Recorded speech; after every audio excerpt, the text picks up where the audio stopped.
Salom do'stlar, siz O'zbegim TV kanalidasiz. Bugun e'tiboringizga 2010-yilda ishlab chiqarilgan Men sizning qabringizga tuflayman deb nomlangan drama va jinoyat janridagi filmning qisqacha mazmuni bilan tanishasiz.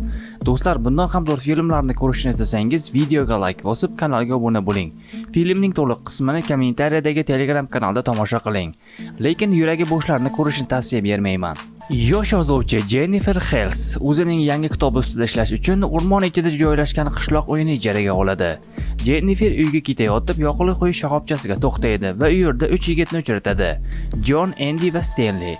Jennifer mashinasiga benzin to'ldirayotganida uni Jonni qo'rqitib yuboradi va qiz shu bahona aytgan manziliga qanday yetib olishini so'raydi. Shu payt kutilmaganda Jonnining oyog'iga suv to'kilib ketadi va yerdagi yigitlar ularni ustidan kulib mazax qilishadi. Jennifer ijaraga olgan uyi tomon jo'nab ketadi va kulbaga yetib boradi. Jennifer kulbaga joylashadi va kompyuter orqali ijodini boshlaydi. Kulmak bo'yida oftobga tavlanib yotganda qandaydir tovushni eshitadi va qiz o'zida qo'rquv his qila boshlaydi. Kechki payt dugonasi bilan gaplashayotganida omborxonaga o'xshagan kulbadan tovush eshitiladi va uy yerga boradi va ichkariga kirganida turli xil buyumlar va dehqonchilikda ishlatiladigan qurollarni ko'radi. Uy qizga juda ham g'alati tuyuladi. Keyin ijaradagi uyga qaytadi va oyog'iga kofe to'kilib ketadi. Kiyimlarni tozalayotganida qizni orqasidan kimdir kuzatayotgandi. Ammo qiz hech nimani sezmasdi. Ertasi kuni ertalab badan tarbiya qilish uchun yugurishga chiqqan qiz notanish kulbaga duch keladi va ichkariga kiradi. U yerda qandaydir mudhish voqea bo'lganga o'xshardi. Yuvinish xonasiga kirganida qo'l yuvish havzasidan iflos suv chiqadi va Jennifer ustani yordamidan foydalanishga qaror qiladi va ustani chaqiradi. Keyin usta keladi va qiz istagandek tuzatib beradi. Qiz xursandligidan usta yigitni yuzidan o'pib qo'yadi. Ustani salgina aqli zaifroq yigit bo'ladi va bo'lgan ishini do'stlariga aytib beradi. Yigitlardan biri qizni yashirincha videoga olgandi va yigitlarga ko'rsatadi. Qiz chiroyli va qaddi-qomati dahshat bo'lganligi uchun ular qizni zo'rlashga kelishib olishadi. Qizni telefoni suvga tushib ketganligi uchun u hech kim bilan bog'lana olmasdi. Ozgina kayfiyati bo'lmaydi, yashirib qo'ygan marixuanani chekadi va uxlab qoladi. Tunni yarmisida o'ziga keladi va tashqaridan qandaydir ovozni eshitadi. Qiz tashqariga chiqadi va kim bor deb baqiradi. Hech kim javob bermagandan so'ng ichkariga kiradi. Shu payt uyning eshigiga nimadir kelib uriladi va qiz qo'rqib ketganidan qo'lidagi shisha idishni tushirib yuboradi. Tashqariga chiqqanida eshikni tagida qush o'lib yotgandi. Keyin qiz ichkariga kiradi va kompyuterida yigitlarning suratini ko'radi.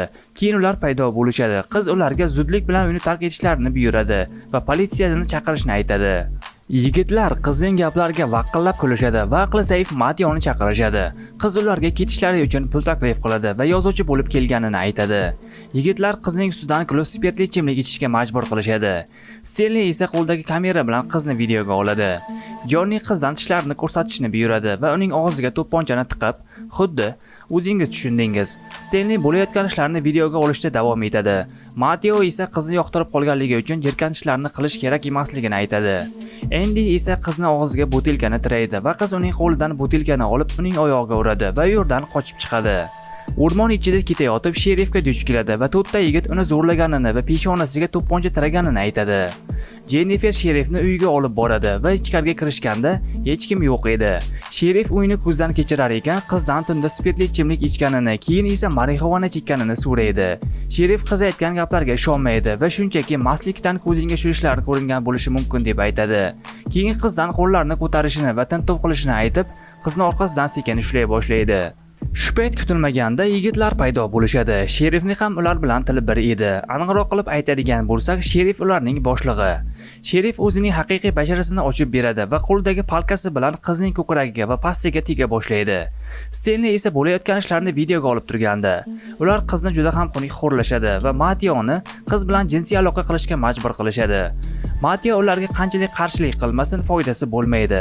Qiz tamoman holdan to'yadi va yarim yalang'och tashqariga chiqib ketadi. O'rmon ichida ketayotganda ular uning qarshisidan chiqishadi. Sherif ham nafsini tiya olmay qizni orqasidan juda ham qattiq zo'rlaydi. Bundan tashqari Jonni ham qizni zo'rlab hushdan ketkazib qo'yadi. Qiz yalang'och holatda tashlandiq ko'prikka boradi va ulardan qutulish uchun o'zini daryoga tashlaydi. Aslida ular qizni otib tashlashlari kerak edi. Qiz umuman suvda ko'rinmaydi va jasadi topilmaganligi uchun Sherif yigitlarga qizni topishni buyuradi va izlarni yo'q qilish kerakligini qat'iy tayinlaydi. Yigitlar qizning kiyimlarini va kitoblarini yoqib yuborishadi. Mateo bo'lgan ishlarni o'ylab o'tirganida ko'ziga qiz ko'rinadi. Ertasi kuni Stanley do'stlarining oldiga kelib video kamera yo'qolib qolganini aytadi va kasetada bo'lgan ishlar yozilganini qo'shimcha qiladi. Uning gaplaridan yigitlarning jahli chiqadi. Tunda Jonni yolg'iz o'zi uyda o'tirganida unga tashqaridan har xil ovozlar eshitiladi va eshigini tagida o'lgan qushning jasadini ko'radi. Ular qizni qanday qo'rqitishgan bo'lsa, qiz ham uni shunday qo'rqitadi va bu ishni hazillashib Matyo qilayotgan bo'lsa kerak deb o'ylaydi. Sherif xotiniga gul ko'tarib kelganida uyga kimdir kaseta tashlab ketganini xotini aytadi. Sherif kasetani ko'rib jahli chiqadi va bu ishni yigitlar qilgan bo'lsa kerak deb ularning oldiga boradi. Stenlini siqovga oladi va og'ziga kasetani tiqib qiynaydi. Bundan tashqari Jon va Endi ham aybdor qiladi. Keyin ular bu ishni Matyo qilganini aytishadi va Jonni tunda bo'lgan ishni qo'shimcha qiladi. Sherif ularga zudlik bilan Matyoni topishni buyuradi. Matyo kichik daryo oldida turganida ko'zga qiz ko'rinadi va u qo'rqib ketgandan qizni ijaraga olgan uyga keladi. Zinapoyadan chiqib hushidan ketadi va o'ziga kelganida qarshisida qiz turgandi.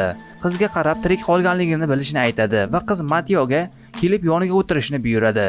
Matyodan shunchaki yordam so'raydi va uning bo'ynidan arqon o'tkazib bo'g'adi. Matyoni hech kim topa olmaydigan joyga qamab qo'yadi. Endi va Stenli Matyoni qidirishga tushishadi. Shovqinni eshitib tashlandiq klubiga kelishadi. Endi klub ichiga kirib ketganda Stenli qopqonga tushadi va bor ovozda Endini chaqiradi. Endi uning oldiga yetib keladi va qiz uning orqasidan urib hushdan ketkazadi. Qiz ularga qasos olish uchun ular qizga qanday yomonlik qilgan bo'lsa, 10 barobar qilib o'zlariga qaytaradi. Stenliga kamerani to'g'irlab, uni tug'ilganiga pushaymon qiladi. Endi ham qizni qo'lda ayanchli o'lim topadi. Navbat Jonniga keladi va uni benzin qo'yish shoxobchasida miyasiga temir buyum bilan urib hushdan ketkazadi. Jonni o'ziga kelganda qo'llari va oyoqlari boylangan holatda yalang'och turardi. U ham qizga nima qilgan bo'lsa, qiz ham unga dahshatli azobni tayyorlab qo'ygandi. Qiz birin-ketin uning tishlarini uzib oladi. Eng yomoni qizning og'ziga to'pponchani tiqqani uchun qiz uning tashog'ini uzib oladi va yigitning og'ziga tiqib qo'yadi. Jonni shu tariqa azob bilan o'ladi. Oxirgi odam Sherif qolganligi uchun qiz uning uyiga borib, uy telefonidan qo'ng'iroq qiladi. Sherifni ham soqqa tushiradi. Sherif o'ziga kelganda qo'llari bo'ylangan va ketiga miltiq tiralgan holda edi. Qiz uning ketiga bir necha marta miltiqni tiqib oladi va Matyoni qo'liga miltiq orqali qo'yilgan tuzoqning ipini bo'ylab qo'yadi. Matyo bir necha minutdan keyin o'ziga keladi va qo'lini ko'targanida miltiqning tepkisi bosiladi. Sherif va Matyo ayanchli o'lim topadi. Film mana shunday holatda ayanchli tugaydi.